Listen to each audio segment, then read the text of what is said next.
Ya, es para empezar a grabar la clase. Entonces decíamos que cada uno de ustedes probablemente tenga un concepto de lo que significa el estrés, ya sea porque en algún momento de su vida han estado sometidos a este tipo de circunstancias, pero igual lo vamos a repasar, ¿ok? Entonces, antes de esto, les quiero mostrar un caso clínico para un poco graficar cómo se pueden dar estas situaciones de estrés. Se trata de un paciente varón de 37 años que vive solo, no tiene hijos, es hijo único y apenas se relaciona con sus padres. Eh, Trabaja como bombero.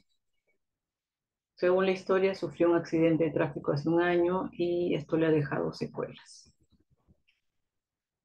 Su estado actual es de apatía porque se siente aterrorizado ante lo que le ocurrió en el accidente. Con frecuencia se siente confuso y mareado y también abandonado. Evita hablar sobre el tema del accidente y piensa que nunca volverá a ser el de antes. No quiere salir con nadie porque está avergonzado de su aspecto y las únicas relaciones personales que mantenía era con tres amigos y con sus compañeros de trabajo, pero desde el accidente él se aísla del mundo exterior. También menciona que por las noches le da miedo dormir debido a que siempre se repite la misma pesadilla con el accidente. Y para intentar tranquilizarse y conciliar el sueño, ha empezado a tomar alcohol. ¿Cuál será el diagnóstico de este paciente? ¿No? Entonces, en el transcurso de la clase vamos a ir observando eh, algunos trastornos y vamos al final poder dar el diagnóstico de este caso clínico. Ya. Hablábamos sobre el estrés, ¿no? Y les decía que cada uno tenía pues un concepto sobre estrés. El estrés vendría a ser una respuesta del cuerpo a una presión física, mental o emocional. Es decir, que es una reacción del organismo que se considera fisiológica, que se considera normal, ¿no? Donde van a entrar en juego algunos mecanismos eh, químicos, por ejemplo, que van a elevar la presión arterial, la frecuencia cardíaca y las concentraciones de azúcar en la sangre, ¿no? Y esto se va a producir ante una situación que las personas perciben como que puede ser eh, amenazante o que puede poner en riesgo su salud o la vida. Y a raíz de esto se producen también sentimientos de frustración, puede ser de enojo, de tristeza, de ansiedad, ¿no? Las reacciones pueden ser diversas.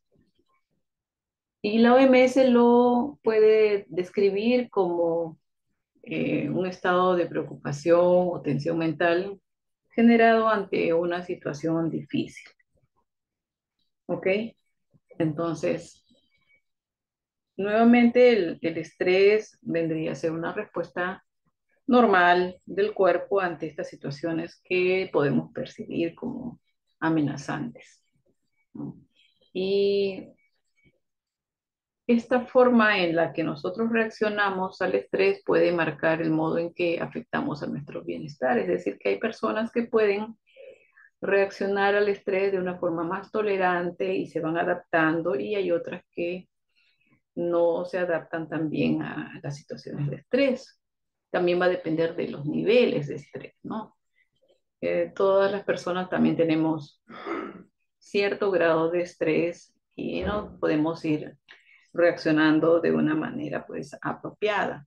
Pero bueno, hay situaciones de estrés difíciles que también pueden rebasar a estos sistemas de adaptación de cada persona. ¿Ya? Eh, Otros nombres que se le llama al estrés también le dicen pues tensión emocional, tensión nerviosa o tensión psíquica. Bueno, el estrés cuando es de un grado limitado, leve, se puede decir también que puede ser beneficioso, porque va a ser útil para poder enfrentar algunos riesgos, algunos peligros, ¿no? Y podría ponernos en una situación donde nos tengamos que defender y estar alerta. Pero cuando ya se sobrepasa este límite que se considera normal, ya el estrés prolongado o excesivo puede ser ya que tenga consecuencias negativas tanto en la salud física como mental de las personas. Bien, entonces estábamos diciendo que el estrés pues activa el sistema nervioso y va a producir cambios, así como estábamos conversando, cambios fisiológicos. Y cuando hablamos de patologías del estrés, ya aquí vamos a hablar de lo que nos compete, que son estos trastornos. Vamos a resolver hoy día estos temas, ¿no? Estas reacciones al estrés tienen que tener esta característica que aparecen siempre como consecuencia de el estrés agudo, grave o de una situación traumática extrema sostenida, ¿no? Tiene que tener esta característica para yo decir que es un trastorno. No, no puede ser que yo diga tiene un trastorno de estrés grave cuando no haya sido sometido a esta situación grave, ¿no? Entonces, en ese sentido vamos a tener esta clasificación que nos da el CIE-10 y nos dice que en la clasificación F43.0 está en la reacción al estrés agudo, en el 43.1 el trastorno de estrés postraumático y en el 43.2 están los trastornos adaptativos. ¿Ok? Y nos ocuparemos entonces de ellos. En el primero de los trastornos es el que tiene la reacción a estrés agudo. Veremos que aquí las personas que presentan este trastorno han estado expuestas a un suceso traumático e impactante que podrían experimentar de manera directa o indirecta. Por ejemplo, acá podemos ver que la exposición directa puede implicar sufrir lesiones graves, violencia, enfrentarse a un peligro de muerte. Y la exposición indirecta podría implicar ser testigo de acontecimientos que le suceden a otras personas o bien enterarse de acontecimientos que han sucedido a familiares o personas cercanas. ¿Ok? ¿Y en qué consiste? Esta reacción a estrés agudo es un trastorno transitorio de una gravedad importante y que puede aparecer aún en personas que no tengan otro trastorno mental. Como decíamos, aparece como respuesta ante un suceso, ¿no? Ante un estrés físico, psicológico, excepcional y que por lo general puede remitir en horas y días. Es de ahí su nombre que se llama agudo, ¿no? Porque su tiempo de duración es corto. Pero sí es preciso que sea claro, ustedes sepan que hay una relación temporal clara e inmediata entre este impacto del agente estresante y la aparición de los síntomas, ¿no? Entonces, por lo general dice que en el plazo de los siguientes minutos del suceso va a aparecer esta reacción estrés aguda. Y también este suceso debe ser de cierta gravedad o muy impactante para esta persona que lo vive, que lo escucha o lo ve. Entonces, al ser de gravedad, se dice que puede ser tan fuerte como las causas que originan un estrés postraumático, ¿no? Es decir, que es un suceso, un evento muy grave. Para codificar esta reacción a estrés agudo tenemos acá ciertas características que nos da el CIE-10 y nos dice, ¿no? La persona ha estado expuesta a un acontecimiento traumático en el que existen las características uno y 2. Uno, la persona ha experimentado, presenciado o le han explicado los acontecimientos caracterizados por muertes o amenazas para su integridad física o la de los demás. Y 2, las personas han respondido con un temor, una desesperanza o un horror intenso. ¿Ok? Ese es el criterio A. El criterio B dice, durante o después del acontecimiento traumático, el individuo presenta 3 o más de los siguientes síntomas disociativos. Pueden presentar, dice 3 o más. 1, sensación subjetiva de embotamiento, desapego o ausencia de la reacción emocional. 2, reducción del conocimiento de su entorno, por ejemplo, estar aturdido. 3, desrealización. 4, despersonalización. 5, amnesia disociativa, es decir, que hay una incapacidad para recordar un aspecto importante de este trauma, ¿no? Entonces, eso es lo que se presenta como características para el diagnóstico de CIE-10.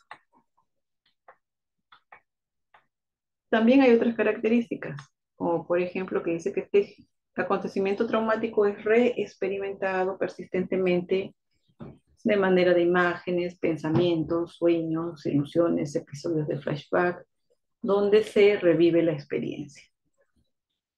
En el criterio D dice que hay una evitación de los estímulos que le recuerdan al trauma, es decir, que esta persona evita todo lo que puede hacerle recordar ese evento. En el criterio E dice que hay síntomas de ansiedad o activación, como por ejemplo dificultad para dormir, irritabilidad, hipervigilancia. En el criterio F dice que estas alteraciones pueden provocar malestar clínicamente significativo o deterioro social, laboral o de otras áreas de la vida de esta persona. Y va a interferir con su capacidad para llevar a cabo sus tareas. En el criterio G dice que estas alteraciones duran mínimo 2 días y máximo de 4 semanas. Y tienen que aparecer en el primer mes que sigue al acontecimiento. Es decir, si el acontecimiento ocurrió en la Navidad, ya no es una reacción a estrés agudo. Ya está aquí en la temporalidad. Y luego también este criterio que excluye, dice que estas alteraciones no se deben a efectos fisiológicos de ninguna sustancia, droga, de ninguna enfermedad, ¿no? Sino que ya sabemos que se debe a que ha experimentado un evento adverso, una circunstancia extrema. Y bueno, una vez hecho el diagnóstico con estos criterios, ¿qué podemos hacer por este paciente? El tratamiento que se debe hacer es un cuidado personal, es decir, cuidar de esta persona en 3 aspectos importantes como su seguridad personal, su salud física, eh, atención plena, es decir, que estemos pendientes de esta persona, este familiar, este amigo. Estos cuidados los tienen que brindar desde luego la red de apoyo o soporte emocional más cercana. Y otras medidas pueden ser que hay una parte importante de las personas que tienen este estrés agudo que se van a recuperar si se les aparta de la situación traumática, ¿no? Y se debe tener con él unos sentimientos de comprensión, empatía con su malestar, ¿no? Y no minimizar, porque muchas veces se tiende a decir, no, bueno, esto es algo leve, esto es algo pasajero, esto es algo que va a ser fácil de llevar, no es algo tan grave, ¿no? Y tendemos a no tener en cuenta la verdadera reacción de la persona. Y también se dice que podrían administrarse algunos medicamentos para calmar la ansiedad o para el insomnio si es que llegaran a tener estos síntomas. ¿no? Y es un tratamiento breve y corto porque decimos que es un trastorno que dura poco tiempo. Ok, hasta aquí, si hay alguna pregunta, ya van anotando y al final lo vamos a ir resolviendo. El siguiente trastorno que tenemos que evaluar es el trastorno de estrés postraumático. Aquí, ¿qué es lo que va a pasar? Cuando sucede este tipo de trastornos, los acontecimientos que amenazan la vida de las personas o provocan lesiones graves pueden originar un malestar duradero e intenso, ¿no? Aquí ya no es agudo, al contrario, estamos diciendo que estas personas que experimentan alguna de estas situaciones van a tener por mucho tiempo estas consecuencias de malestar. Y estas personas pueden revivir el acontecimiento, tener pesadillas y evitar lo que los recuerde este hecho ocurrido. Bueno, esa es una reacción que se considera que presentan estas personas. Ejemplos podríamos poner, aquí les estoy mencionando, las situaciones de guerra, de combate, las agresiones sexuales, desastres naturales o desastres causados por el ser humano, que van a ser, digamos, algunas de las causas frecuentes de este trastorno de estrés postraumático. Sin embargo, puede ser resultado de cualquier experiencia que se sienta muy abrumadora y que ponga en peligro la vida de la persona, como por ejemplo la violencia física o un accidente de tráfico, eh, por ejemplo el terrorismo, ¿no? Y experiencias que sean muy, pero muy intensas. ¿Ok? Entonces, más o menos de eso trata el estrés postraumático. Y les decía, pues nuevamente, que van a provocar que estas consecuencias queden por mucho tiempo y se sufran de manera intensa. Estos eventos pueden ser reexperimentados, como por ejemplo, si es de manera directa, esta persona puede sufrir una lesión grave o ser amenazado de muerte. Este sería un ejemplo, o de manera indirecta también, como ser testigo, ¿no? Ver que hay otros heridos, ver muertos o amenazas de muerte a otras personas o a familiares, ¿no? O de repente enterarse de estos eventos traumáticos de personas cercanas. ¿No? Aquí vemos, aquí le pongo un poco las imágenes de, pues, ustedes podrán recordar hace poco la pandemia del COVID que originó el fallecimiento, la muerte de personas en casa, en hospitales, donde eh, el personal de salud estuvo muy cerca de pacientes que fallecieron, ¿no? Fueron testigos, fueron presencialmente, vieron cómo fallecían las personas a diario, ¿no? Y esto podría ser una situación que genere un trastorno de estrés postraumático en el personal de salud. Asimismo, acá tenemos esta prevalencia en la población general que es del 1 al 4%. Ahora, el trastorno crónico por estrés postraumático puede persistir por años, ¿no? Y aunque puede perder su intensidad con el tiempo, igual puede permanecer, ¿no? Ahí les ponía otros ejemplos, desastres naturales, la guerra.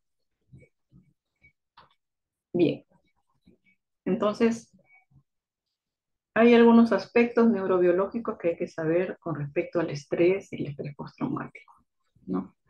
Entonces, eh, este trastorno de estrés postraumático va a representar un estado multifacético, hay muchas variables. Y una de ellas es este aspecto neurobiológico, ¿no? Estamos diciendo que el punto de partida es un estresor, un evento intenso, una circunstancia amenazante para la persona, ¿ya? Que puede ser tanto interna como externa, ¿no? Que va a procesarse a nivel cerebral, va a llegar pues a través de nuestra corteza prefrontal, luego va a estimular al tálamo, ¿ya? Y va a las estructuras límbicas como el hipocampo y la amígdala. A través de ellos se va a activar el sistema nervioso autónomo y el eje hipotálamo hipoficiario suprarrenal, ¿no? Y por lo tanto también se va a liberar cortisol, ¿ya? Y este cortisol nuevamente va a estimular otra vez el círculo para que se vaya nuevamente estimulando el estrés, ¿no? Acá están señaladas estas áreas de la corteza, también el hipocampo, la amígdala y el hipotálamo, que son las que van a verse involucradas en el trastorno de estrés postraumático y que se interconectan formando circuitos neuronales, ¿ya? Y estos se ponen en funcionamiento cuando nos adaptamos a estas situaciones de estrés. También cuando hay que tomar decisiones y cuando estamos sometidos a un miedo condicionado, se activan estos circuitos. ¿Ok? Y aquí lo mismo, ¿no? Viene el estresor, va a actuar a nivel de la corteza, luego pasa al tálamo, luego ahí vemos la hipófisis, al ser estimulada, la hipófisis por la CRH nos va a dar la liberación de ACTH y la ACTH va a liberar catecolaminas y glucocorticoides, ¿no? Estos glucocorticoides ya van a ver ahí que estimulan la lipólisis, la gluconeogénesis, la proteólisis, ¿no? Aumento de la resistencia a la insulina. Y también por liberación de las catecolaminas se eleva la presión arterial, ¿no? Las concentraciones de azúcar en la sangre, etcétera. Y entonces vemos estas respuestas vegetativas al estrés que se dan por activación del sistema nervioso simpático, ¿no? Aumenta el ritmo cardíaco, el ritmo respiratorio, el tamaño pupilar. eh, Aumentan también, hemos dicho, algunos neurotransmisores como la adrenalina, la noradrenalina, aumentan también los corticoides, ¿no? Y esto es como reacción al estrés. Bueno, son las mismas láminas. Y aquí les quería mencionar que, por ejemplo, en la corteza prefrontal se han observado que en estudios hay cambios neurofisiológicos cuando el paciente tiene trastorno de estrés postraumático. Y estos cambios se evidencian en el área prefrontal, ¿no? En la corteza prefrontal. Y esto va a jugar un papel importante para mediar la inhibición de la amígdala y la modulación de la respuesta al estrés. En la amígdala lo que sucede es que también se ha observado que hay un incremento del flujo sanguíneo que se relaciona con una mayor ansiedad y síntomas de estrés postraumático. Ahora, también hay una activación incrementada cuando hay una reexposición a estos estímulos con contenido traumático. Es decir, cada vez que esta persona se exponga a estímulos que le recuerden el evento traumático, también se observa que hay estas mismas reacciones en la amígdala. En el hipocampo lo que hay es que los glucocorticoides vuelven más sensible al hipocampo a estos niveles de estrés, ¿no? Y aceleran el envejecimiento y la atrofia de esta área. Y sumado a la reducción de factores neurotróficos se va a relacionar con menor neurogénesis del hipocampo. Hay una pérdida de la ramificación neuronal y pérdida de las espinas dendríticas y atrofia, ¿no? Finalmente lo que sucede es que el hipocampo se va a ir atrofiando. Todo esto mediaría la sobregeneralización del miedo y los recuerdos intrusivos, ¿no? Y el hipocampo es en el hipocampo anterior, relacionando toda esta conectividad con la corteza prefrontal y el área cingulada anterior, con una mayor presencia de síntomas de estrés postraumático, ¿no? Entonces otra vez se va reestimulando, ¿no? Lo mismo que veíamos, el estresor llega a la corteza, luego el hipotálamo, eh, va a estimular a la pituitaria, ¿no? La hipófisis, y luego a la CTH sobre la corteza suprarrenal, para que libere los glucocorticoides y las catecolaminas. Ok, entonces decíamos que va a estimular el sistema nervioso autónomo y el que se va a afectar, pues, el sistema nervioso simpático, ¿no? Lo cual va a llevar a que se expresen, se manifiesten, ¿no? Ya ustedes saben, todas estas alteraciones del sistema nervioso autónomo. Acá les he puesto este gráfico, ustedes lo van a revisar, ya esto es recordar un poco de neuroanatomía, neurología, pero sabemos que este sistema nervioso simpático va a presentar una excesiva actividad noradrenérgica, ¿no? Y esto se va a relacionar con mayor incidencia de enfermedades cardiovasculares, ¿no? Hay mayor presencia de síntomas de trastorno de estrés postraumático y síndrome metabólico. ¿Ok? Y además que hay una respuesta elevada, ¿no? De la atención, hay una hipervigilancia y atención selectiva, ¿no? Una mayor activación, lo que le dicen hiperarousal.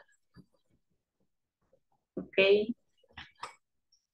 Lo mismo, ¿no? El eje hipotálamo hipoficiario suprarrenal, acá se los volví a colocar, pero ya lo acabamos de revisar. Y una vez que revisamos esto, haremos el diagnóstico según los criterios que tenemos de CIE-10, ¿no? Acá tenemos varios criterios para nosotros poder diagnosticar trastorno de estrés postraumático, ¿no? En el criterio A ya sabemos la persona debe haber estado expuesta a este acontecimiento traumático, ¿no? Donde debe haber existido el 1 y 2, que es la persona ha experimentado, ha presenciado, le han explicado estos acontecimientos, ¿no? Que son amenazas para su integridad física o de los demás. Las personas han respondido con temor, desesperanza, horror intenso. En el criterio B dice que el acontecimiento traumático es reexperimentado persistentemente a través de una o más de las siguientes formas.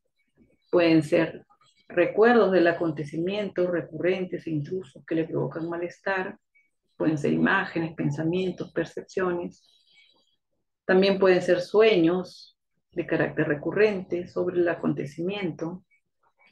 Otro criterio es que el individuo actúa o tiene la sensación de que el acontecimiento está ocurriendo, ¿no? O incluye la sensación de revivir el hecho, ¿no? Y ahí se puede incluir los flashbacks. También existe malestar psicológico intenso cuando se le pone algún estímulo que simboliza o recuerda este hecho. Y las respuestas fisiológicas a estímulos internos o externos también le van a recordar el evento traumático. En el criterio C está la evitación persistente a cualquier estímulo que esté asociado al trauma, ¿no? Lo cual es normal, ¿no? Que la persona quiere evitar, ¿ya? Y puede manifestarse en estos síntomas, ¿no? Esfuerzos para evitar pensamientos, para evitar actividades, lugares o personas, incapacidad para recordar algún hecho importante del trauma, ya sensación de desapego o enajenación frente a los demás. Pueden restringir su vida afectiva, ¿no? Ya no querer relacionarse por temor, ¿no? Y sensación de un futuro desolador. En el criterio E hablamos de que hay síntomas persistentes de aumento de activación, ¿ya? Como por ejemplo dificultad para conciliar el sueño, irritabilidad, ataques de ira, hipervigilancia, no se puede concentrar, respuestas exageradas o de sobresalto. Y acá nosotros decimos el criterio E que estos síntomas se prolongan más de un mes, ¿no? Se tienen que presentar cuando ya es más de un mes. Ahí podemos decir que es un trastorno de estrés postraumático. Hay dos tipos, dicen que es agudo, si dura menos de 3 meses, y crónico, si dura más de 3 meses. ¿Ok? ¿Y qué hacemos con este paciente con estrés postraumático? Bueno, aquí hay varias formas de ayudar a los pacientes. Se puede hacer psicoterapia, ¿no? Hay técnicas para el manejo del estrés. Se puede utilizar la terapia cognitivo-conductual también. En este caso hay una terapia que es la terapia de exposición. En otro punto podemos hablar de farmacoterapia. Muchas veces se tiene que echar mano de los inhibidores selectivos de recaptación de serotonina o de otros antidepresivos, ¿ya? Para tratar el insomnio y las pesadillas. A veces también se tiene que usar benzodiazepinas. Y tratamiento de otros trastornos que estén coadyuvantes, como por ejemplo el consumo de sustancias o depresión, ¿no? Muchos de estos pacientes que tienen trastornos de estrés postraumático presentan también otros trastornos agregados como depresión o consumo de alguna sustancia. Entonces se deben manejar ambos trastornos. En el trastorno de adaptación, que ya es otro trastorno, ya cerramos lo de estrés postraumático. Aquí las personas también sufren alguna exposición a estrés, a algunos factores estresantes, ¿no? Y estas reacciones pueden ser pues de tristeza, de enojo, de enfado, ¿no? Cuando suceden cosas desagradables, ¿no? Cuando estas reacciones no se consideran un trastorno, cuando son pues reacciones que pueden ser leves, ¿no? Reacciones cotidianas de sucesos que no sean tan traumáticos, ¿no? Y las personas usualmente solemos adaptarnos a las circunstancias que se nos presentan en la vida diaria, ¿no? Y por lo tanto no afecta pues el desenvolvimiento laboral, familiar. En este caso no vendrían a constituir un trastorno, pero sí afecta el funcionamiento o el desenvolvimiento en los aspectos de la vida cotidiana, pues ya podrían sí desarrollarse como un trastorno de estos mecanismos de adaptación. ¿Y cuáles serían los eventos relacionados? Podrían ser algunos factores estresantes, como por ejemplo perder el trabajo, ¿no? Tener contratiempos financieros o rupturas amorosas, románticas. Eh, por ejemplo, tener que cuidar a un familiar que tiene una discapacidad significativa, ¿no? Es un cambio en las rutinas, en la vida cotidiana. No necesariamente tienen que ser acontecimientos traumáticos abrumadores, ¿no?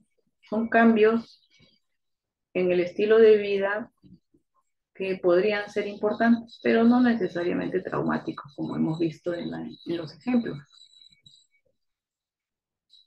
Eh, Podría considerarse también la muerte de un ser querido, que es un precipitante de un trastorno de adaptación. Sin embargo, se diagnostica un trastorno solo si la respuesta del duelo va más allá de lo que se espera, ¿no? Es decir, que un duelo podría ser un trastorno adaptativo si es que es una respuesta que es muy duradera, va más allá de una respuesta normal. Y se estima más o menos que están presentes en el 5 al 20% de las visitas ambulatorias a salud mental.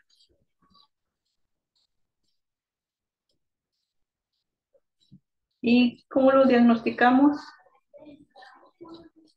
Vendría a ser que el paciente presente estados de malestar subjetivo acompañado de alteraciones emocionales que van a interferir con su actividad social. ¿no? Y que aparecen en este periodo de adaptación debido a un cambio biológico significativo o un acontecimiento vital estresante, como por ejemplo decíamos el fallecimiento de un familiar cercano. ¿Qué tendríamos que tener en cuenta? La forma, el contenido y la gravedad de los síntomas, los antecedentes y la personalidad, y en sí el acontecimiento estresante o la situación o la crisis biográfica que sufre esta persona. Por ejemplo, podría ser un divorcio, ¿no? Podría ser una situación estresante a la cual las personas a veces no se adaptan. ¿Ok? Los criterios se los he colocado aquí. El inicio de los síntomas debe ocurrir dentro de un mes desde la exposición al estresor psicosocial identificable, ¿no? Y que no debe ser catastrófico o inusual, ¿no? Puede ser un evento psicoestresor, como les decía, un divorcio o el fallecimiento de un familiar. El sujeto muestra síntomas o alteraciones de conducta del tipo que se encuentran dentro de los trastornos afectivos, es decir, pueden mostrar síntomas eh, depresivos, por ejemplo, ¿no? De tipo afectivos o de ansiedad, excepto delirios o alucinaciones. Si hay delirios o alucinaciones, sale de este criterio de trastorno adaptativo. ¿Ya? También podría tener síntomas neuróticos, somatomorfos, conductuales, ¿ya? Pero sí es de manera individualizada, eso sí. Ahora, dentro de estos criterios podríamos especificar, ¿no? Si es una reacción breve o transitoria, si es una reacción prolongada, si es mixta, es decir, que tiene ansiedad y depresión. Ahora, si están presentes otras emociones, es decir, que podría ser, si queremos, especificar cuáles son los síntomas que tiene a predominio el paciente. Pero lo importante es que tengamos en cuenta los criterios de inicio y que el paciente realmente presente estos síntomas tras haber estado sometidos a una situación de estrés. ¿Y qué haríamos con este paciente? Que diagnosticamos un trastorno de adaptación. El tratamiento para este trastorno es principalmente psicoterapia. En algunos casos le podemos agregar también eh, medicamentos, fármacos.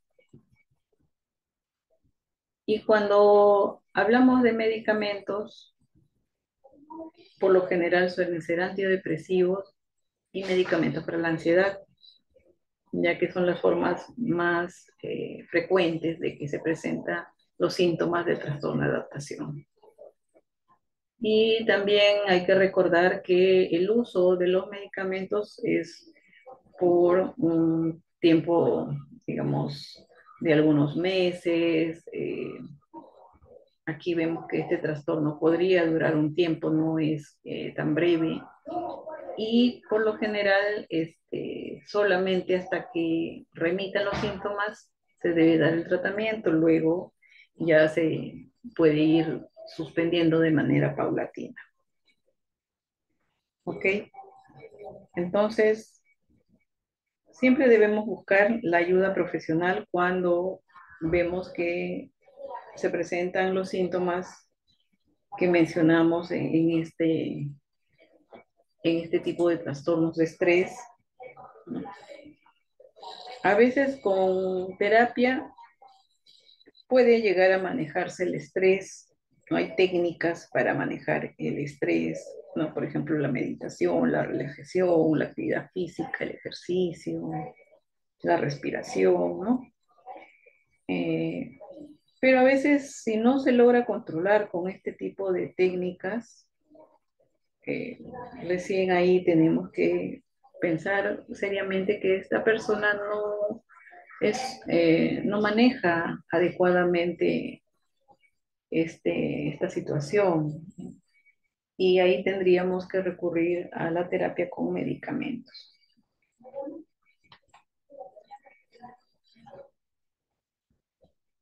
Cuando hablamos de terapia con medicamentos, farmacoterapia, aquí vemos que usamos, como les decía, antidepresivos tipo inhibidores selectivos de recaptación de serotonina. Entre ellos usamos escitalopram, paroxetina, sertralina y fluoxetina, que son los más frecuentes que utilizamos para estos casos. Y cuando hay pues, episodios de ansiedad intensa, angustia, ¿no? Se puede llegar a utilizar ansiolíticos como alprazolam o clonazepam, que son benzodiazepinas y se usa pues solamente ante estos episodios. No es que se vayan a usar de manera permanente ni de manera indefinida, ¿no? Sino solamente si se presentan episodios de angustia intensa o de ansiedad intensa. ¿Ok? Y ya en el final de la clase, no sé si hay alguna pregunta.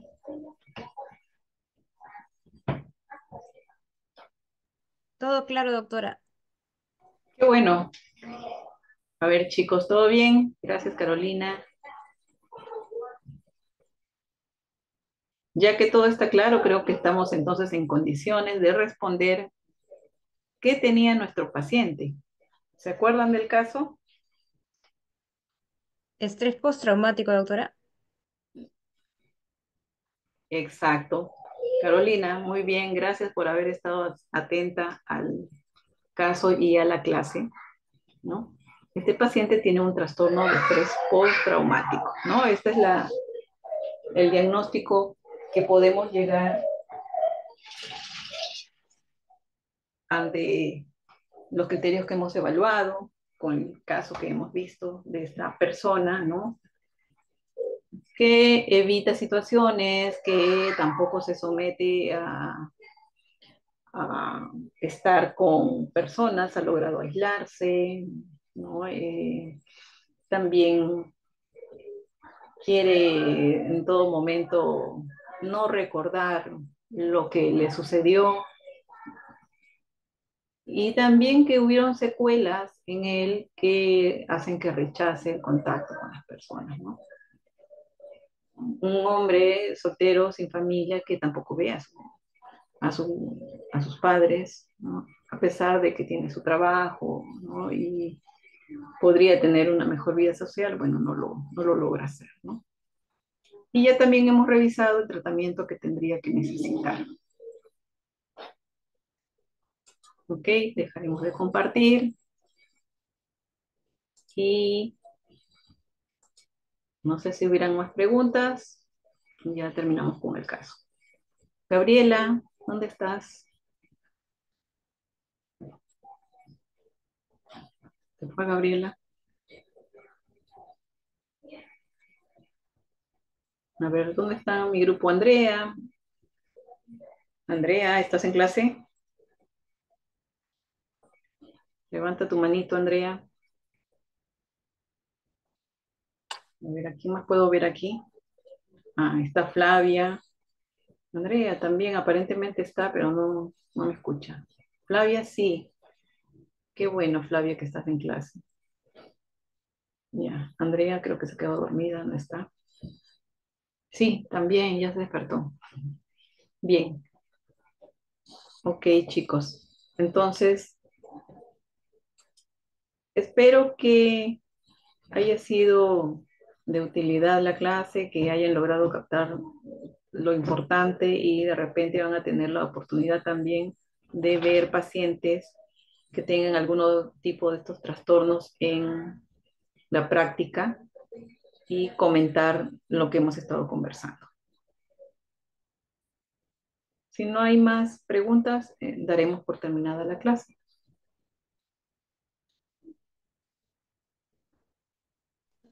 Muchas gracias, doctora. Hasta luego. Bueno, que tengan Gracias, buena doctora. tarde. Ok, que tengan buena tarde. Chao.